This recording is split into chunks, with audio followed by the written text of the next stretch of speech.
ملک کے اندر نہ صرف صحافتی آزادیاں، سیاسی آزادیاں، شخصی آزادیاں، معاشی آزادیاں، محنت کشوں کی آزادیاں، کسانوں کی آزادیاں، سول سوسائٹی کی آزادیاں آہستہ آہستہ کر کے چھینی جا رہی ہیں. اور وہ ایک اگر ہم غور کریں ذرا تو ایک طرح سے ہی چھینی جا رہی ہیں، اور میرے خیال کے مطابق وہ ساری لڑائی بھی ایک ہی بنتی ہے.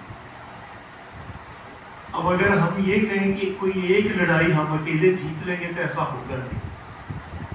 ایک تو اس واقعے کی بھرپور مذمت کرتے ہیں. دوسرا میں سمجھتا ہوں کہ یہ جو چارٹر آف ڈیمانڈ ہے یہ آپ نے بہت اچھا کیا، لیکن اس پہ ایک اور ڈیمانڈ شامل کریں. ایک پارلیمنٹری اور صحافتی اوور سائٹ کمیٹی کا پرماننٹ ایک آپ بیچ میں شامل کریں، کیونکہ آپ بہت لمبی لڑائی لڑی ہے جمہوریت نے اور صحافت نے اور سیاست نے. ضیاء الحق کے دور کے اندر اگر پیپلز پارٹی کے یا بائیں بازو کے دوستوں نے کوڑے کھائے تو صحافیوں نے بھی کوڑے کھائے. اگر وہ جیلوں میں رہے تو صحافی بھی جیلوں میں. مشرف کے ساتھ وہ زیادہ لڑائی ہم نے بار رومز کے اندر لڑی تھی ضیاء الحق کی، لیکن مشرف کی ساری لڑائی پریس کلبز کے اندر جو ہے وہ اس کا مین جگہ تھی جہاں سے ہم اکٹھے ہوتے تھے، جلوس لے کر نکلتے تھے. یہاں سے یہ نہیں ہے کہ لوگ پناہ اندر لینے آ جاتے تھے، یہاں سے جلوس بن کے باہر جایا کرتے تھے. اور یہ جرت نہیں ہوتی تھی مشرف کے دور کے اندر بھی کہ کسی طرح کسی پریس کلب کے اوپر اس طرح سے.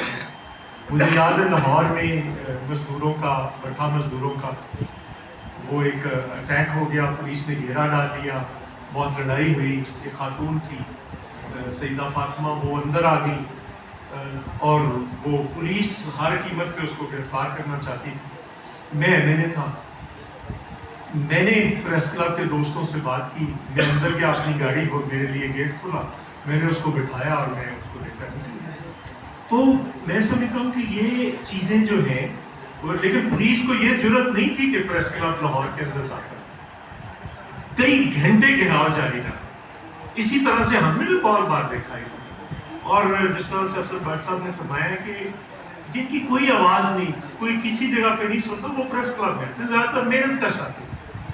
تو آپ نے ہمیشہ محنت کشوں کو ویلکم کیا ہے، اور میں بطور پیپلز لیبر بیورو کے انچارج کے پاکستان کے تمام محنت کشوں کی جانب سے آپ کے ساتھ نہ صرف ساری ادارے یکجہتی کرتا ہوں، اگر جب بھی آپ بنائیں گے، نہ صرف جس شہر میں آپ مظاہرہ کرنے کا کوئی پروگرام دیں گے تو محنت کشوں کی تمام تنظیمیں مزدوروں کی آپ کے ساتھ، آپ کے شانہ بشانہ کھڑی ہوگی، کیونکہ آپ نے بھی کبھی محنت کشوں کا ساتھ نہیں چھوڑا. تو میں سمجھتا ہوں کہ اس کو ٹوٹیلٹی میں دیکھنے کی ضرورت ہے، اور اس کا علاج بھی اگر کوئی انسیڈنٹ ہوا ہے تو ایک ٹوٹیلٹی میں اس کا حل بھی نکالنے کی کوشش کرنی چاہیے. بہت شکریہ.